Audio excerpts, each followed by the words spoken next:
Military analyst Sean Bell is with us. Afternoon to you, Hi, Nick. Sean, once again. That's very interesting, isn't it? No official confirmation. Is this the building that we're talking about, potentially? It is, Nick. Ukraine claims that Russia has been targeting this and says this was a blood transfusion centre.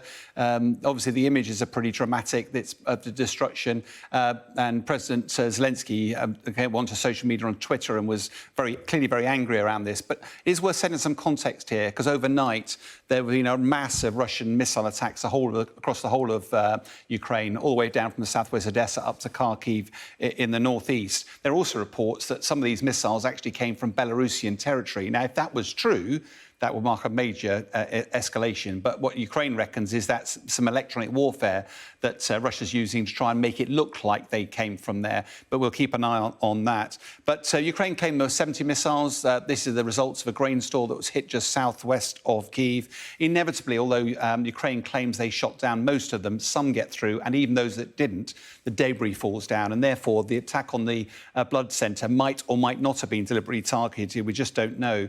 But it's not only Russia that's been doing missile attacks. Russia claims that Ukraine has done a missile attack itself. This is on the Chonar bridge, which is just to the north of Crimea. It links Crimea to the mainland of Ukraine. And, of course, Russia is using Crimea to resupply its route. So this has only happened today, and this is another escalation in the war. And no coincidence, perhaps, that this is coming after those naval drone attacks. We've seen two ships, haven't we, Russian-owned or certainly registered, attacked in the past couple of days.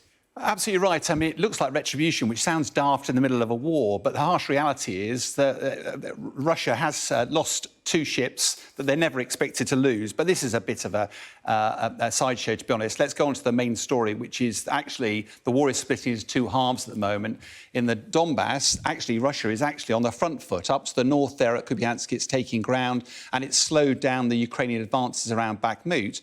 The main effort for Ukraine is down in Zaporizhzhia area, where they're pushing hard. But bluntly, we're in the 9th week of this campaign, and they're still struggling to make progress. The minefields are clearly causing quite a bit of a problem.